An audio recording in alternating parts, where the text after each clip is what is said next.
The numbers told the story. They always do. He's one of those idiots who believe in analytics. This is a numbers game with Gil Alexander on VSiN.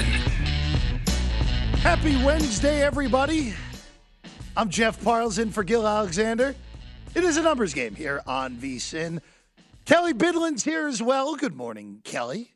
Hey, how you doing? I am good. I'm here. I'm in one piece. Looking forward to seeing the new Ant-Man movie, I heard. Oh, well, hey, look, at some point I'll see Jeff's got big plans there. At some point. This weekend, maybe not next weekend, because the new, as was revealed yesterday, the new schedule.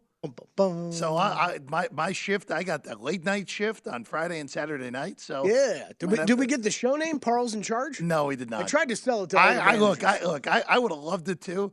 You know what? Maybe I'll just do a segment in there that's Parles and Charge. There you go. I think that we'll do that. Thinking. Yeah, it'll be a lot of fun. Saturday and Sunday bed prep for me. The whole new schedule, and it's just a few changes here and there. VSiN.com, where you can find them. Our guy Matt Brown and Dave Ross. And Patrick Maher and Amal Shah, those two shows. The Handle on Saturday morning with Matt Brown and Dave Ross, one of two new shows on the program. And that's Sharp Bets with Patrick Maher and Amal Shah. Correct, Kelley? Yes. Yes, there we go. See, it's a new schedule. I barely know the Nailed it. I barely know the names of these shows currently, so it's pretty good that I actually got the new shows' names there. We got a good one for you, as always. A pretty regular guest today. Our guy Drew Dinsick with us in 15 minutes. NBA, NFL offseason. We'll ask Drew what he's been drinking during the offseason. It feels like Drew posts like some amazing picture of a beach or an amazing sunset every other week. Yeah, kind of during the offseason. A little bit jealous. I'm not gonna lie, Kelley. Yeah. But we'll talk. We've had him on this show where he's been live on his phone out at the dock. You know, I know. What beautiful Santa Monica or whatever, or in the Sierra Mountains. Like I've taken more ridiculous shots with Drew Dinsick. We'll see where he's at today. Our guy Will Hill at the top of the next hour, and then seeing the Jod. We'll check in with him. See, you got a golf win last week, right, Kelley? He had John Rahm, right? I don't know that he did. Someone had. Hey, you had John Rahm in play at least. I had John Rahm in play. Yeah, I had John Rahm in play. There we go. So we'll see you at 11:30 Eastern time, 8:30 Pacific, right here on a numbers game. Kelley, let's get into what we saw last night. Before we get to college hoops, Nate McMillan got fired from the Hawks yesterday. You know, Kelley, I just want to ask you this real quick, because you know better than I do. Because Lloyd Pierce was fired midseason, and then Nate McMillan takes over, and then the Hawks make the Eastern Conference Finals. Yep. Then last year, they're as average can be. They win the 9-10 play-in game. They win the 8-seed play-in game. They get the 8 seed. They get drubbed in the first round. They're heading for exactly that same pattern again this year, where they're probably, instead of playing in the 9-10 game, will play in the 7-8 game, probably lose the 7-8 game to Miami or the Knicks, and then probably win an 8-seed game against Washington, Toronto, or Chicago, whoever that may be whenever that is set up. Atlanta, by the way, right now, minus 155 to make the postseason at DraftKings. Kelley, I'll just ask you this. This was an offseason where the move from Murray was ballyhooed as an amazing move, and correctly so.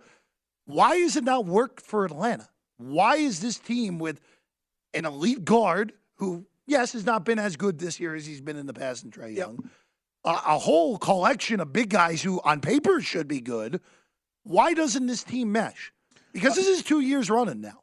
Yeah, look, I mean, they're gambling. They gambled a bit bringing in DeJounte Murray, got rid of Kevin Huerter, one of the up-and-coming better three-point shooters in the league.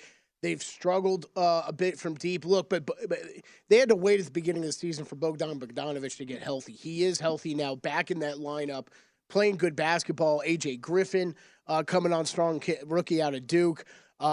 Sadiq Bey, they just got at the trade deadline. Look, there's a lot. Like you're kind of hinting at, Jeff, this is a team with too much talent to have all these excuses that they've had. I'll be perfectly blunt, though, with this. We heard about this Trae Young, Nate McMillan stuff 2 months ago. Yeah. I was wondering why he wasn't fired then. And you can sit at home and say I'm cold, I'm callous, and we shouldn't let the players run the NBA. Wake up, they already do. They already do. LeBron's his own GM out in L.A. Trae Young is way too valuable of a piece. If it's not working, you need to – it's what I always say about quarterbacks. If it's not working, you need to cut the guy loose and move on. I have no problem with anybody doing that. If the Bears don't think Justin Fields is going to work out, cut him loose and move on. You can't go through years of wasting talent and time, and that's what they're doing in Atlanta. They should have gotten rid of McMillan 2 months ago. If Trae Young's butting heads with the guy, which all the reports were he has been all season long – especially at the beginning of the season, how much can you blame the problems of this team on that? I don't know, Jeff, but I would assume you can some. So I think they're looking at bringing Quinn Snyder in. I think that would be great. I think you're going to see a rejuvenated Atlanta Hawks team here down the stretch. Why would Quinn want this job? Do you think the ceiling still is high enough? Hell yeah.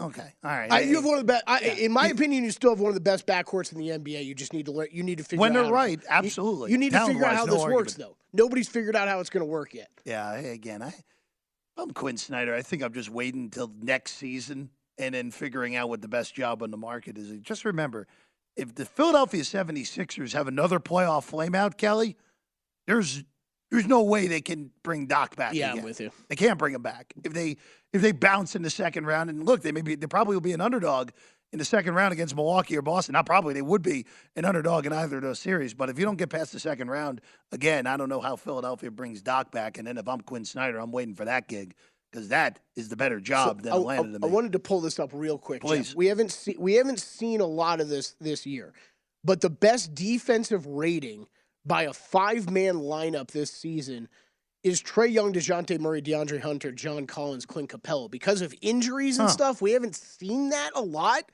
But that's where I think you can find some hope in this team still. And I think there's things like that where I still believe it. I still believe they have a very good chance to win this division. I think they have a very good chance.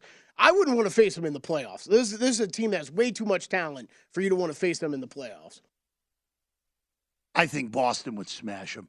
I really do. I think Boston would smash them. Milwaukee may mess around and take that in that series goes 6. Yeah, I think Boston, Milwaukee smash. But I think Boston would smash them in a first-round series. 2 college hoops. Kelley, the favorite think tank and trend of betting Twitter went 1-1 in college hoops last night. Wait, can I just tell you that, please, that you made that Miami bet yesterday? Yes. And that's what you're talking about. That's one of them you're talking about. Miami beating Virginia Tech 76-70. Mm-hmm. I heard so many people on Virginia. It was Jeff Parles against the world yesterday. It was only me yesterday on Miami. And one guy, someone who tweeted at me who said, kudos to you for going against the trend. I forget who it was on Twitter, so I apologize. I'll have to check that during the break and give credit where credit is due there. But look, for the two that were in this scenario where it's, again, the home unranked favorite against a ranked team, which has been great this year, great trend. And Kelley, the entire world was on Vodtech yesterday. Yep. Everybody except for me. And I at least got that one right. Miami wins 76-70. Those guards are so good. And I know that, look, the metrics defensively stink for the Canes. Kelley, Miami is capable of beating anyone. The one problem with it is they are capable of losing to anyone because of how horrible their defense is. So they're one of those teams who I think they have a Final Four ceiling. They were in the Elite Eight last year, and they weren't even any good. Mm-hmm. They're much better this year. And with the right draw, you get in the right region, you get the 5 seed with Purdue as the 1, you can very easily get back to the Elite Eight, maybe even the Final Four if the bottom half of whatever that bracket is happens to be weak for Miami.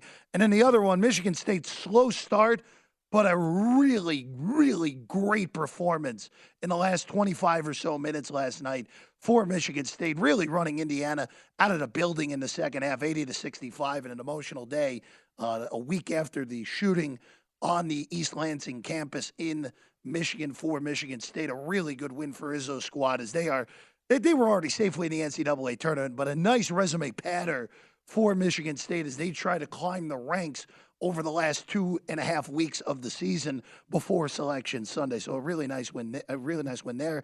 I got Xavier wrong. I can tell you that, Kelley. They were covering at halftime, but Villanova found a way in the second half. Really good win for Kyle Neptune and company to go to the Cintas Center and upset Xavier as a 4.5-point underdog at close, 64-63. Really, again, Xavier does miss Fremantle. There's no arguing that, and they missed them last night. And again, good win for Villanova. They still need to win at MSG in the Big East tournament in order to get into the big dance yet again. And then the other two games I want to bring up real quick.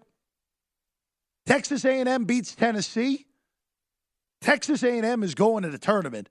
And I think at this point with Tennessee, this is the market low on them right now. So if you are a believer, Okay. If you are a believer, this is probably going to be the time to buy stock. But I don't know how you can watch them the last 10 games they played and want anything to do with them. Because, Kelley, you want fun with numbers real quick? I know you're a big fan. It's a numbers game. Yeah, I know you're a fun with numbers guy. Tennessee has given up 60 or more points in 11 games, which is very impressive, Kelley.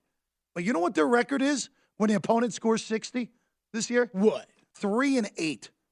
Are you serious? 3-8 when the opponent scores 60. How's that possible? You cannot expect this team to beat anyone with an offensive pulse in the NCAA tournament with those type of numbers. And they're 3-7 in their last 10, too. They're just not playing well. It is the market low, but I don't know why you'd want to buy in on Tennessee. And then 22-1 to win it all. Yeah, I don't think that's good enough, but that probably is going to be the market low at this point. And then Kansas State beat Baylor for a second time. Jerome Tang obviously owns the guy who groomed him, and Scott Drew. I love that K-State team. I really do. I really hope they make a big run. I love Keontae Johnson. I love Noel. That team is really fun. I just don't know if they're deep enough. But Baylor's got some problems as well. 10-point win for K-State. Hey, our guy Drew Dinsick. We're going to talk NBA with Drew next on A Numbers Game.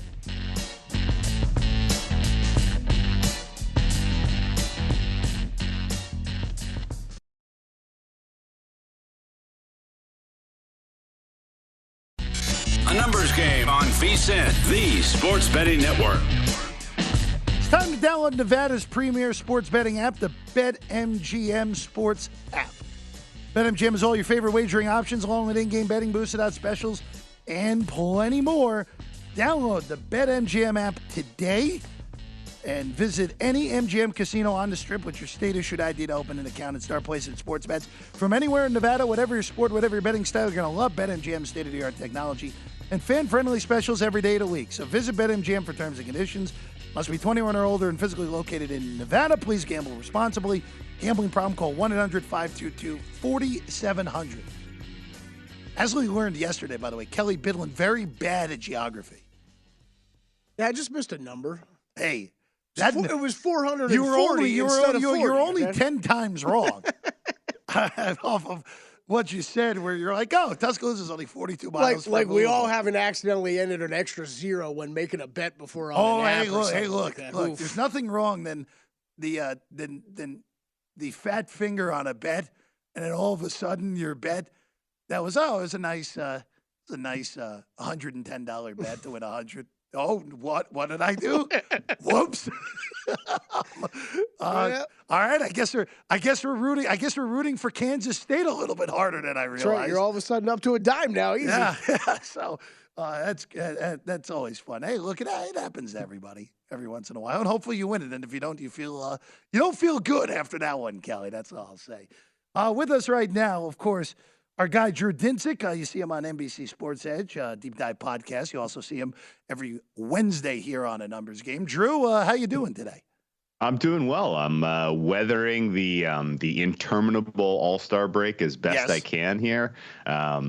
I caught myself kind of looking at scores and watching college basketball last night, and it was a disaster. So, yes, NBA can't get back here soon enough. Most of my attention in the handicapping space now has been some of these smaller tournaments and tennis. There's a lot going on in the world of tennis right now. We're all over the world. And then handicapping a little golf. Desperately need the NBA to come back. Well, you didn't enjoy the likes of Youngstown State and Robert Morris yesterday, Drew? Hey, Bobby Moe was a heck of a play yesterday. Yes, it was. I don't know if you caught that. That was one-way traffic. The Penguins had nothing for Bobby Moe. Yeah, Bobby Moe with 51 second-half points en route to a 19-point beatdown as a 4.5-point underdog in that one. Yes, see, hey, Drew, you're on top of it. I think you pick any game, it would have been a good response like that. So, Drew, we'll talk a little NBA here. Obviously, we still don't have any games yet today, but as we get into the final 2 months of the season, sure. Just by a game-by-game basis before we go macro here, is there any change in the handicapping now that we're down the stretch and we have playoff positions to be fighting for? I would say yes, for sure. I mean, the final third of the season is usually made up of, pretty suspect motivations on the parts of the teams that are out of the mix. And I would expect this year is probably that's going to be peaked. I can definitely remember in years past where we had some bona fide number one choices. The Zion year kind of stands out in my mind, where teams just really kind of drastically tanked it into the close. And obviously you have a generational prospect coming out in this year's draft too, if you want to count Scoot. But it's going to be a race to the bottom for a lot of these teams that aren't really in the mix for a play-in spot. And so you're going to have to take that pretty seriously. I think, when you if you're coming up with a numbers-based handicap in particular, and you're going with the strength of available players, that's very, very tough to capture motivation because it's so subjective. So that's really what you're looking out for. And so it's going to open up some in-game opportunities to bombs away fade on some teams that are playing competitive basketball through 2 and 3 quarters who ultimately intend to lose.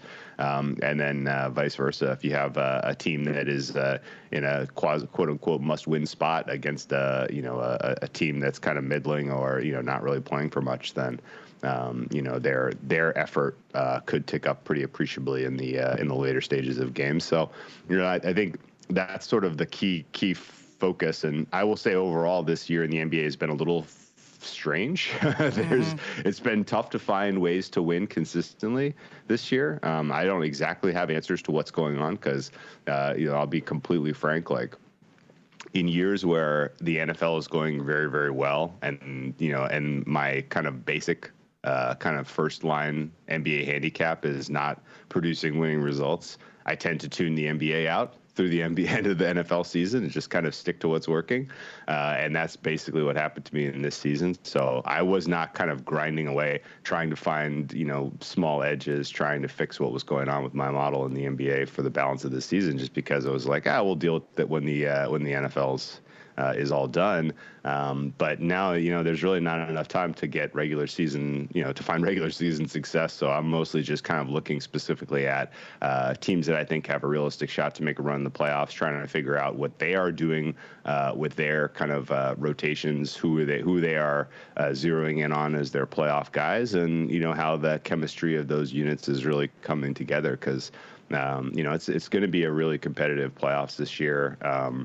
Before the trade deadline, I would have said this is going to be a snooze fest. The Western Conference is boring. And now that is entirely flipped on its head with Brooklyn shipping, Kyrie to Dallas and Kevin Durant to Phoenix. You now have the potential for that to be a first-round series. And, I think we all want to see Dallas and Phoenix play at some point in these playoffs. That would be the most entertaining handicap, and just that would fill hours and hours of content. It would be so freaking good.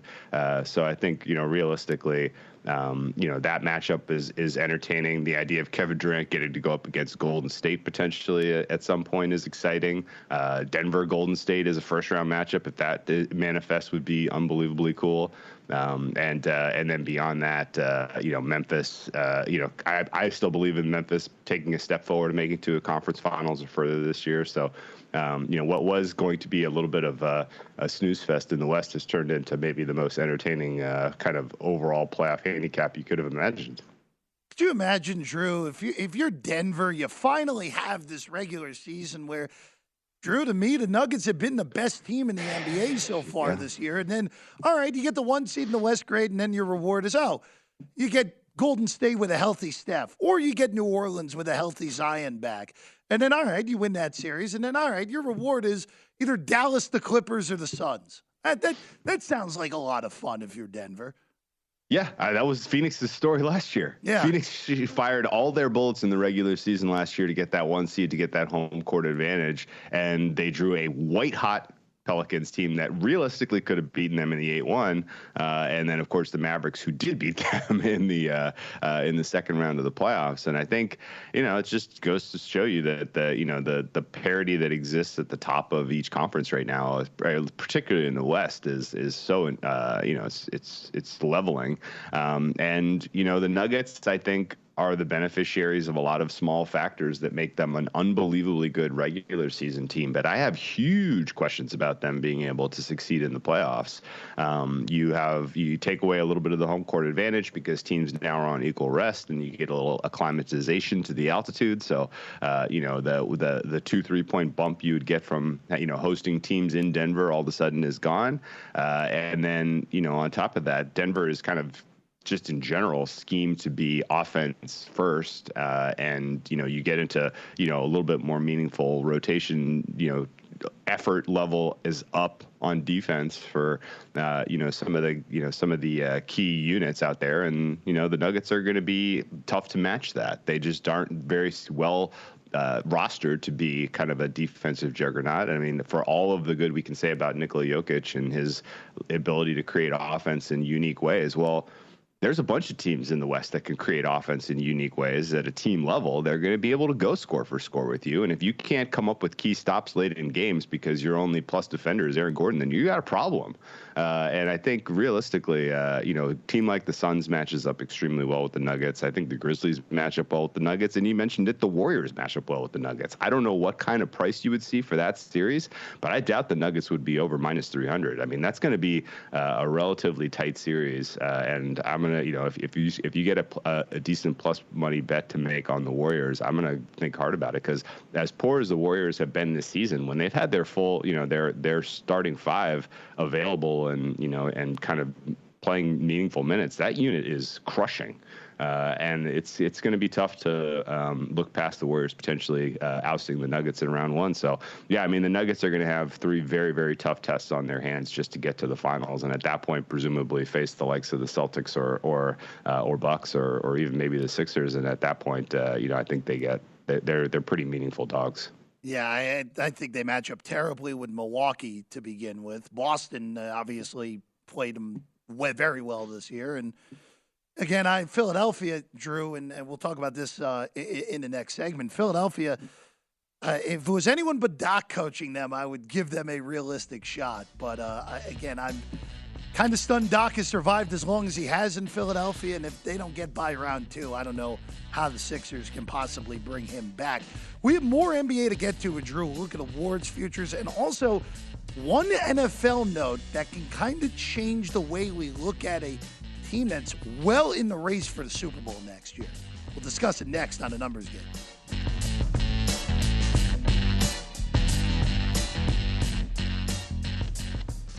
A Numbers Game on VSiN, the Sports Betting Network. Hey, if you're looking for a betting edge on the NHL, the NBA, or college hoops, the VSiN experts have you covered. Become a VSiN Pro subscriber with an introductory offer of just $9.99. VSiN Pro subscribers get access to our daily recap of top plays made by VSiN show hosts and guests. Tools like our betting splits, deep dive betting reports, VSiN betting guides for the biggest games of the season are all part of a pro subscription. So don't miss out on this limited time offer today. Visit vsin.com/subscribe to take advantage of this introductory offer for just $9.99. It's vsin.com/subscribe. Happy to be with you. It's Kelley, we're almost at the midway point in the week, right? Almost there. It's Wednesday. Yeah. The 8 a.m. hour is the halfway point for us. I guess I never had anybody. What, you got to break it down by hour? So we got to get to like 1 o'clock today or something like that? Apparently, I guess that's so. the halfway point. Why not? Why not? I'll be even more ridiculous than usual. Why not? That's good with me. I'm Jeff Parles in for Gil. Kelley Bydlon's here. Drew Dinsick is here with us right now. Drew, finishing the point real quick that I was making of going after Doc Rivers again, which has been something I have done plenty in the past few years. Just looking at that Eastern Conference, where assuming Giannis comes back healthy at some point, which we know will happen by the time that the games really matter for Milwaukee, it really does feel like we're on the crash course, even though Cleveland has been even though they did not play well going into the break, even though Cleveland has been really good this year, even though Philadelphia has championship aspirations, barring again a more significant injury to Giannis or one of the or Tatum or Brown or Middleton, this is a crash course for Boston and Milwaukee, correct? It does seem that way. But I'm going to take a little bit of a contrarian stance here on the standings in the 2 through 4 and say that we do not know that is the way that they will break. Okay. I get it that the Bucks Cavaliers gap is pretty big. There's a lot of ground to make up with not a lot of games for the Cavs to take the Central from the Bucks. Similarly, not a lot of gap, not a lot of time for the Sixers to flip the Bucks. Particularly, the Sixers have a couple of games left against the Celtics, who we just learned they do not match up well against. But all that said, the Bucks, not only with the absence of Giannis and sort of the very murky timetable for his return, but even more than that, the final 3-4 weeks of their season has a number of pretty meaningful rest disadvantage spots that I think it's not crazy that the Bucks slide a little bit here. It changes. And maybe I'm reaching here just to come up with a more interesting playoff kind of fabric. But if you have a Bucks Celtics kind of lined up for the 1-4 instead of the Eastern Conference Finals, that makes things a lot more interesting. Certainly the Bucks 41-17, like if you just reflect on that record and you look at sort of some of their advanced numbers, like, yeah, they've done well to get to this point, but they've had a pretty easy schedule. They've had a very, very, very soft go of it so far. They've been afforded a lot of matchups against teams that were, either missing players or, just in bad rest spots. And the bill comes due for them in the final 2 months of the season. So I do think there's a path here for the Bucks to get flipped by the Sixers, maybe even the Cavs. And if that happens, then, that really does change the calculus for the Eastern Conference. As you look at the current standings, I think the realistic expectation is, even with all the talent that the Nets have, and particularly on the defensive side of the ball, the good job that Jacques Vaughn has done this year, I think the realistic expectation is the Nets slide into the 8-9 range, opening the door for the Knicks to get a clean spot in the playoffs, and the Heat as well. It'll make for some interesting round one matchups, but to me at least, there's a pretty clear class at the top of the Eastern Conference with the top 4 teams there. I'd be pretty surprised if you saw meaningful upsets in the first round of the playoffs. I think people are a little shy on the Cavs as potential dark horse to make some noise in the Eastern Conference. I mean, 11-1 is a price that reflects a lot of inexperience, sure. But, with the way that team is, the way the roster is composed, the way Bickerstaff is coaching that unit, I kind of like the Cavs in a competitive series against the likes of the Sixers. And if that's your 2-3 matchup, you could see the Cavs sneak into an Eastern Conference and maybe play, a battle-worn Celtics, battle-worn Bucks team that could open the door for them. So, it's not a huge edge by any stretch of the imagination. I took a little bit of Cavaliers to win the East. I took a little bit of Cavaliers to win the Central. And it's all kind of banking on the idea that Giannis may be gone for a little longer than we realize. He may not come back exactly as, able to operate offensively as we would expect. And at that point, with their schedule getting difficult in terms of rest disadvantage, then, they could drop some games down the home stretch here. And, maybe I'm reaching a little bit too much here to make something interesting out of a very boring conference, because my numbers say a pretty enormous proportion of the outcomes is Celtics go to the finals, and don't overthink it. But, I'm definitely not a short-term buyer in the Bucks. And I'm not really a long-term buyer in them either. I think I would take Celtics at a realistic. I would lay the price with the Celtics against the Bucks in a best-of-7 series. I mean, Giannis is truly he's a generational talent. When it's all said and done, he's going to be talked about among the top 10 all-time NBA pretty clearly. But I still think, in general, the rest of the team around him is not strong enough to compete with the likes of the Celtics in a best-of-7 series. For me, if Giannis is healthy, I probably would be oppo on that type of series. But again, who knows? I mean,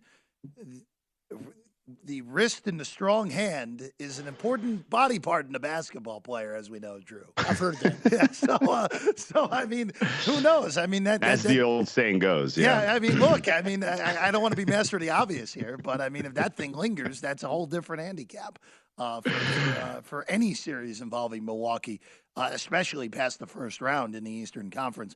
Drew, I want to go to the NFL real quick because we're heading towards a quarterback merry-go-round of sorts. But I want to go to the San Francisco 49ers because this was unexpected news that came down yesterday that Brock Purdy's surgery to repair his torn UCL is getting delayed because of swelling in the elbow. So, look, Jimmy Garoppolo's not going to be back there. I think that is still very safe to say. PointsBet, by the way, put up odds on this, and Trey Lance is now a minus 300 favorite to be the starting quarterback week 1. Purdy's plus 185. Oh, and that Brady guy who retired again is 60-1. I don't think that's happening. But, Drew, let's say Purdy is unable to throw until August here, and Trey Lance, look, he'll get a free run as a starter if that's the case. How does that change how you look at the 49ers as opposed to Lance and Purdy going head-to-head in a quarterback competition that would lead to at least Lance getting pushed in training camp potentially? Yeah, that news was wild, and the Brock Purdy injury now sounds like you can basically write him off for 2023. Which is a bummer because if you had, before the NFC Championship game, if you had said, hey, what's going to happen here, I would have said Shanahan runs sort of a faux quarterback competition and Brock Purdy wins it and he goes in as the week 1 starter because it seemed like the synergy between what he wanted the quarterback to do and what Purdy was able to do was so hand in glove that that was going to be the way that it was going to break. But I think you basically write Purdy off entirely now.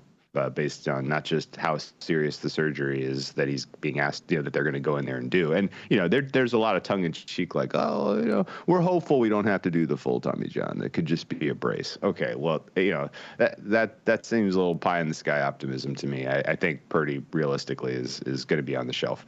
Trey Lance is a complete unknown quantity. We don't need to really go into too much detail here. Right. If you said, well, what's your realistic expectation for Trey Lance next year as a starter? I think he's probably going to get hurt at some point. He doesn't look like he has an NFL body to me. He couldn't hold up through 2 NFL games in his first crack as an NFL starter. So unless he puts on a ton of weight this offseason, and I don't know what that does in terms of changing his ability to operate as a quarterback, but he's got so much growing to do that it's a little unfair to the rest of this roster to go in with that as your plan A, really. So this is all kind of going a long way to say that the Niners have painted themselves into a really, really terrible corner. They have the most talented, 2 through 53 of any team in the NFL, and they have no answer at the quarterback position and no roster flexibility to address that. For whatever reason, they can't keep quarterbacks healthy, so it's not even really like you can only go in with Trey Lance and no backup options. They have to come up with some answer at the backup position, and they can't pay a guy to be there, so it's going to have to be a reach. So not sure how that goes over in the locker room, but there's got to be a lot of frustrated vets who realize that they are on a championship football team with no quarterback. Drew, I'll just throw this out there, and I'll let you think about it until next Wednesday when you're back with Gil. San Francisco 49er quarterback Mike White. There you go. Now we're talking. I mean, honestly, if you told me that they got it to the playoffs with someone that we would be, surprised with, I'd believe it. Yeah, I mean, would make sense. Somewhat familiar with that system. He's Drew Dinsick, of course. On the tweets at whale_capper. Drew, thank you so much for joining us today. We're going to stick in the NFL. Something fun on Derek Carr next.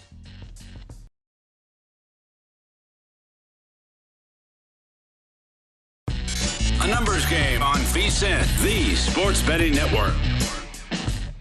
Basketball fans can turn a loss into a win with the king of sportsbooks. That's BetMGM. Just place a single first basket score prop bet on any NBA game, and if your bet loses, you receive up to $25 back in bonus bets. So wager confidently and take your game to the next level with BetMGM, an authorized gaming partner of the NBA. So just log into your account today or download the app for the first time and sign up with BetMGM today. Then wager on any player to score the first basket of any NBA game, and if it misses, you'll get up to $25 back in bonus bets. Now again, BetMGM.com or the BetMGM app. This is a new and existing customer offer. You must be 21 or older to place a wager. Gambling problem? Call 1-800-GAMBLER. This promotional offer is not available in Mississippi, New York, and wait for it, Kelley, or Nevada. No way. Shocking there. Happy to be with you on a Wednesday morning. I'm Jeff Parles, Kelley Bydlon alongside. Will Hill's with us. By the way, Will Hill leading the Circa Invitational for college hoops right now. Watch out. Will Hill. Don't mess with Will Hill. Here we go. We'll talk. He doesn't crash. He's not crashing anytime soon. Staying out of business. I thought for some reason, as soon as you said crash, my head went to NASCAR.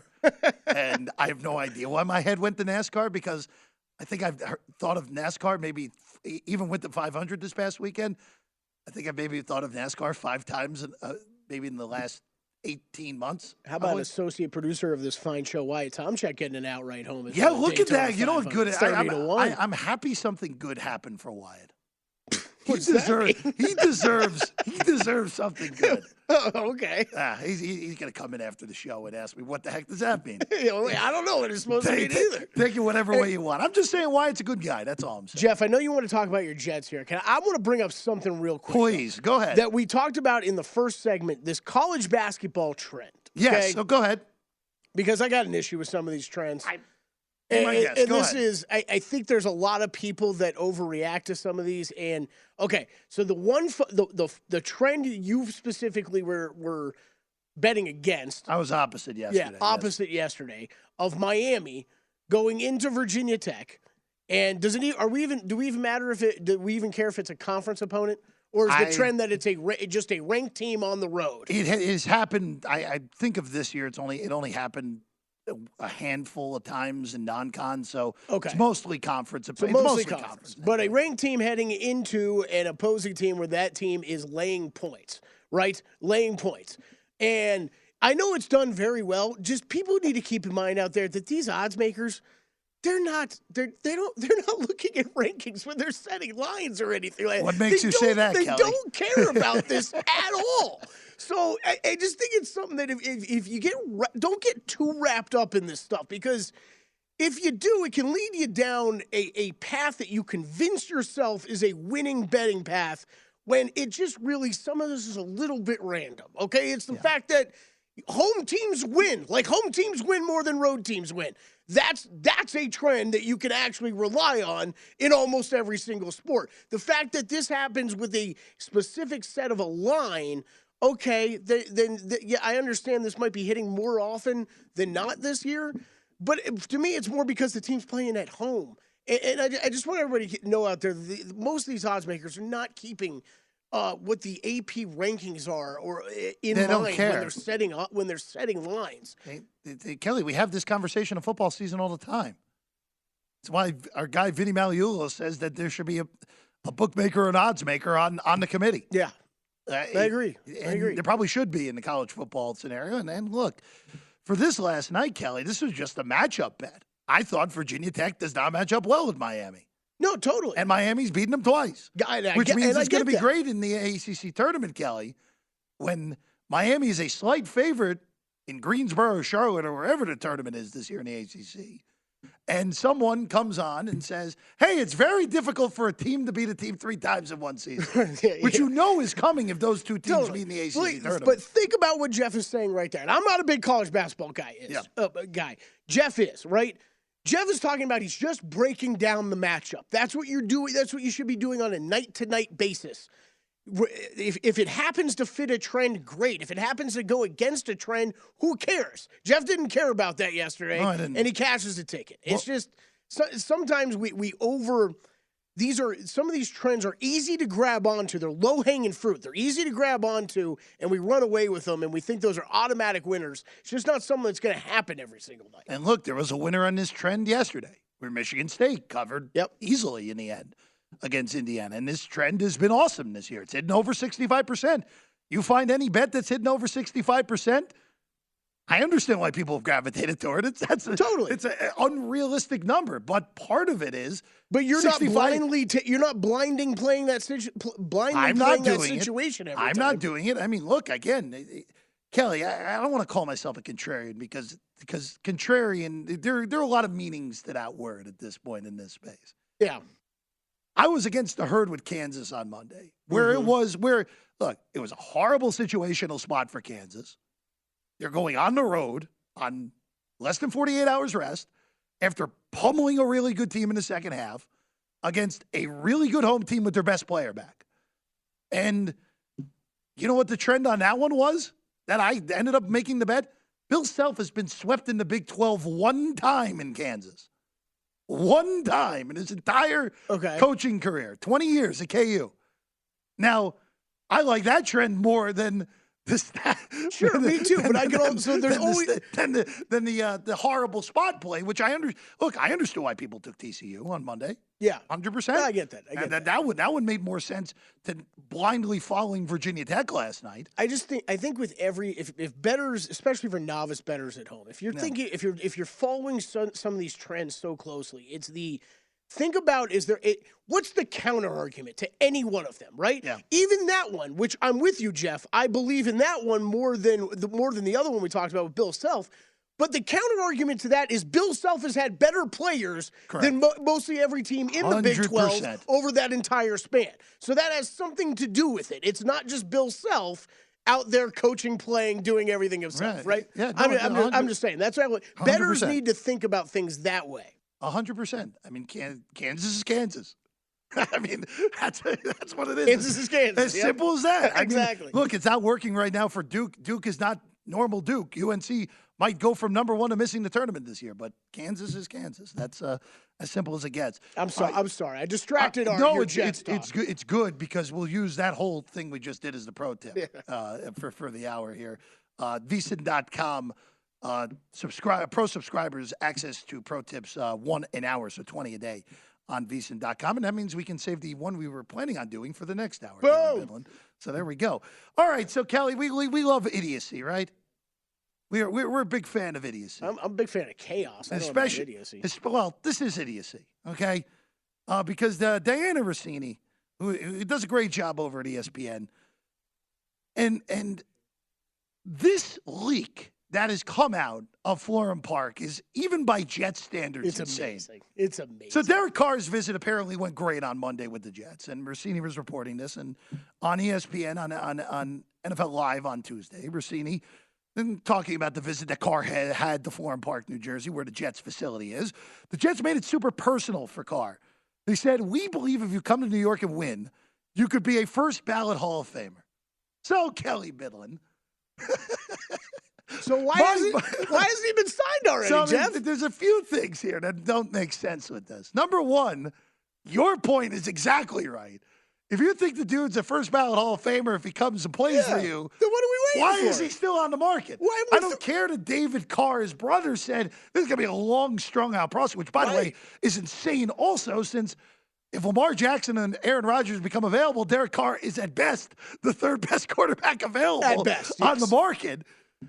But for this to leak, this screams of a few things. First off, the Jets, this is a smokescreen, I think, number one for New York.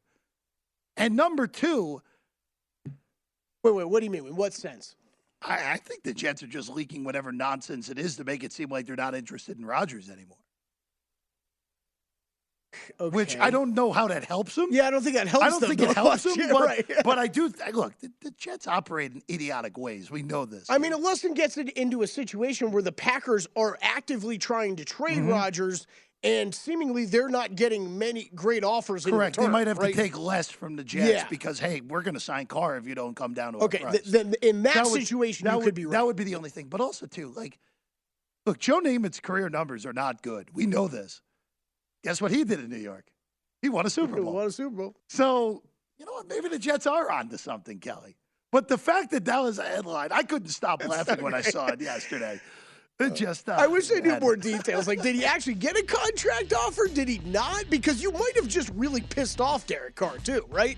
You can't say something about a guy and not offer him a contract. Well, maybe. Who knows? Again, It's going to be a drawn-out process, according to his brother, which, again, makes no sense to me. But, hey, look, if Derek Carr wins the Super Bowl, they can give him a statue outside MetLife Stadium for all I care if he comes to the New York Jets.